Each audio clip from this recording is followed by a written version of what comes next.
Tempo comum, 14º domingo, ciclo A. Tema 10. Aliviar a carga dos outros. Pontos a meditar. 1. O exemplo de Cristo. 2. Ser compassivos e misericordiosos. O peso do pecado e da ignorância. 3. Recorrer a Cristo quando o peso da vida se torna mais custoso. Aprender de Santa Maria a esquecer-nos de nós mesmos.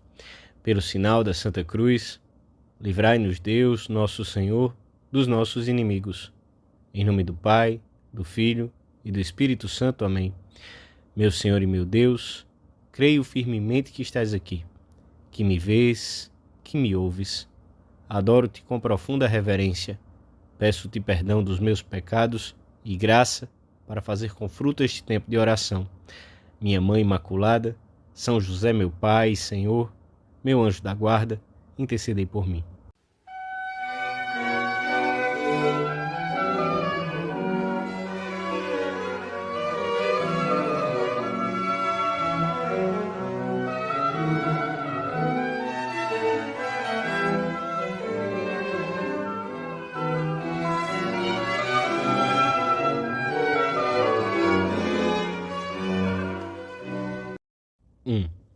De um modo bem diverso de como os fariseus se comportavam com o povo, Jesus veio libertar os homens das suas cargas mais pesadas, carregando-as sobre si próprio. Vinde a mim, todos os que estáis fatigados e sobrecarregados, diz Jesus aos homens de todos os tempos, e eu vos aliviarei. Tomai sobre vós o meu jugo, e aprendei de mim que sou manso e humilde de coração, e encontrareis descanso para as vossas almas, pois o meu jugo é suave e o meu fardo leve.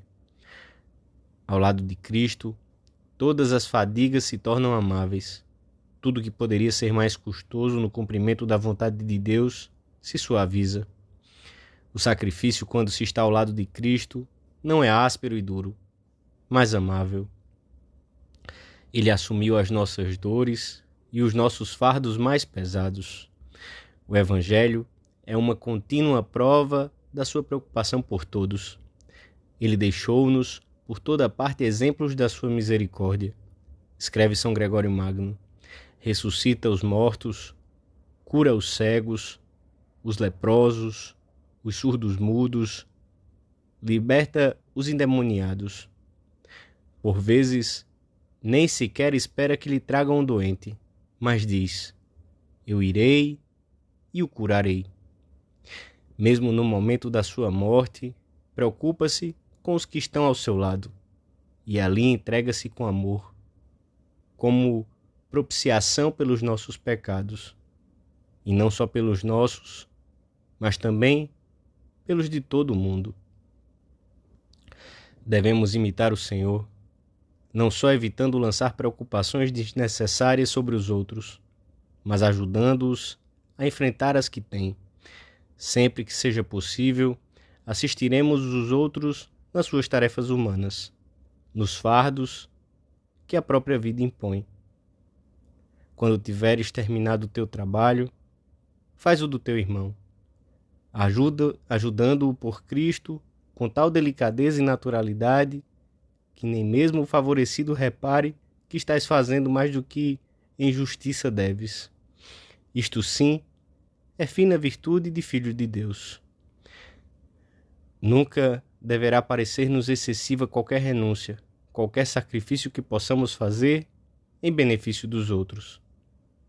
A caridade deve estimular-nos a mostrar-lhes o nosso apreço com atos muito concretos, procurando ocasiões de ser úteis, de aliviar os outros de algum peso, de proporcionar alegrias a tantas pessoas que podem receber a nossa colaboração, sabendo que se trata de uma matéria em que nunca nos excederemos suficientemente.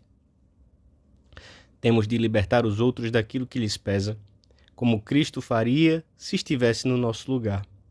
Isso nos levará a prestar-lhes um pequeno serviço, a dirigir-lhes uma palavra de ânimo e de alento, a ajudá-los a olhar para o Mestre e a adquirir um sentido mais positivo da sua situação, que talvez os aflija por se encontrarem sós.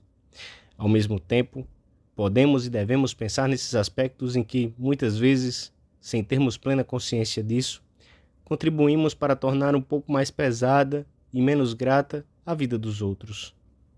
Pelos nossos juízos precipitados, pela crítica negativa, pela indiferença ou falta de consideração, pela palavra que magoa.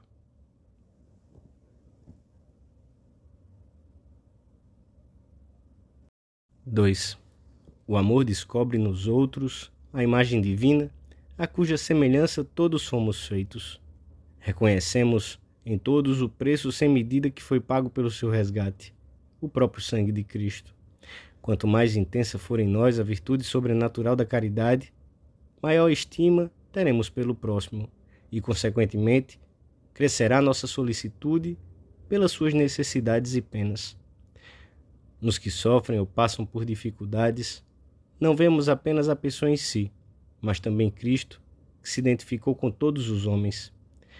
Em verdade vos digo que todas as vezes que o fizestes a um destes meus irmãos mais pequeninos, a mim o fizestes.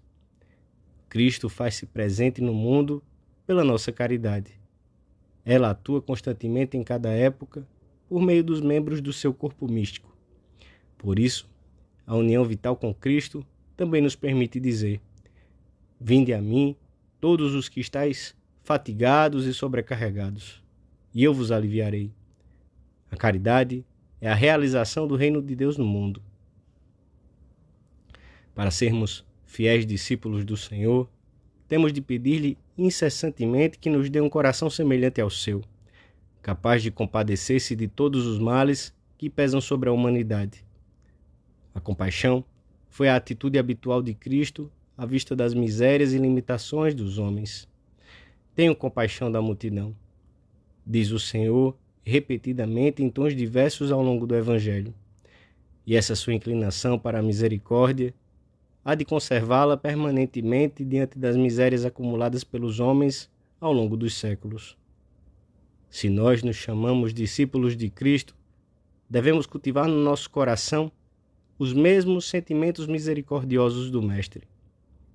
Temos de começar por aliviar as cargas dos que vivem mais intimamente ligados à nossa vida, por terem a mesma fé, o mesmo espírito, os mesmos laços de sangue, o mesmo trabalho. Velai, certamente, por todos os indigentes com uma benevolência geral, diz São Leão Magno. Mas lembrai-vos, especialmente, dos que são membros do corpo de Cristo e estão unidos a nós pela unidade da fé católica, pois devemos mais aos nossos pela união na graça do que aos estranhos pela comunhão de natureza. Aliviemos, na medida do possível, os que suportam o duro fardo da ignorância religiosa, que atinge hoje níveis jamais vistos em certos países de tradição cristã. Por imposição laicista, ou por desorientação e negligência lamentável, multidões de jovens batizados vêm chegando à idade adulta com um total desconhecimento das mais elementares noções da fé e da moral e dos próprios rudimentos da piedade. Atualmente, ensinar a quem não sabe significa, sobretudo, ensinar aos que nada sabem de religião. Significa evangelizá-los, quer dizer, falar-lhes de Deus e da vida cristã. Que peso tão grande o daqueles que, pertencendo à nossa família sobrenatural por estarem batizados, não conhecem Cristo.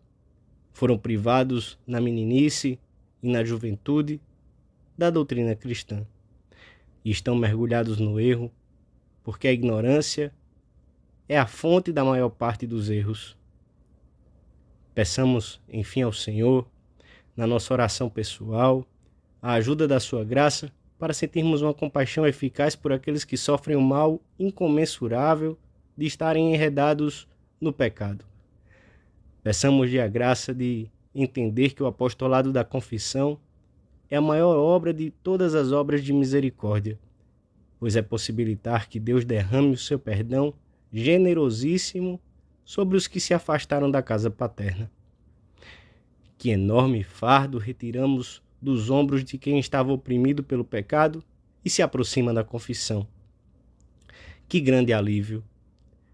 Hoje pode ser um bom momento para nos perguntarmos: quantas pessoas ajudei a fazer uma boa confissão?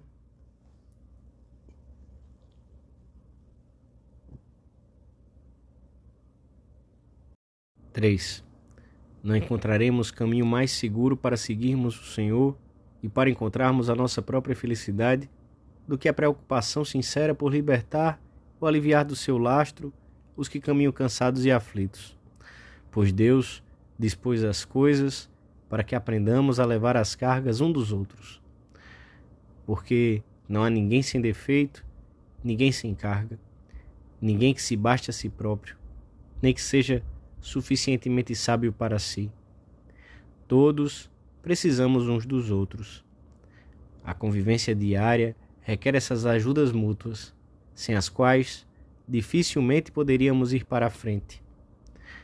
E se alguma vez nós mesmos nos vemos a braços com um fardo excessivamente pesado para as nossas forças, não deixemos de ouvir as palavras do Senhor. Vinde a mim.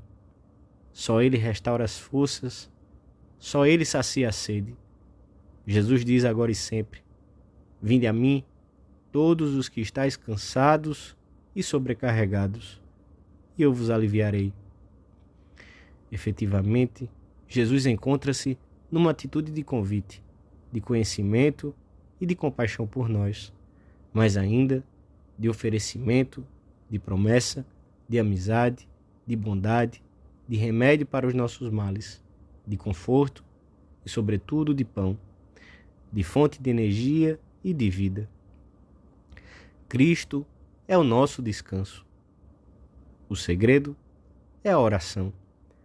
Quando por vezes na vida nos sentimos esmagados e não sabemos a quem mais recorrer, temos que voltar-nos decididamente para o sacrário, onde nos espera o amigo que nunca atraiçoa nem decepciona, e que, nesse colóquio sem palavras, nos anima, nos dá critério e nos robustece para a luta. Quantas preocupações e fardos aparentemente insuportáveis se desfazem à luz trêmula da lamparina de um sacrário. O trato assíduo com nossa Mãe Santa Maria, ensinar-nos a ter sempre paz e a compadecer-nos das necessidades do próximo. Nada lhe passou inadvertido, porque até os mais pequenos apuros dos homens se fizeram patentes ao amor que sempre lhe absorveu o coração. Ela tornará mais fácil o caminho para Cristo, quando tivermos mais necessidade de descarregar nele as nossas preocupações e de renovar o impulso da caridade. Assim, obterás forças para cumprir acabadamente a vontade de Deus. Encher-te-ás de desejos de servir a todos os homens. Serás o cristão que às vezes sonha ser, cheio de obras de caridade e de justiça, alegre e forte, compreensivo com os outros e exigente contigo mesmo. Dou-te graças, meu Deus, pelos bons propósitos, afetos e inspirações que me comunicaste nesta meditação. Peço-te ajuda para os pôr em prática. Minha Mãe Imaculada, São José, meu Pai e Senhor, meu anjo da guarda, intercedei por mim.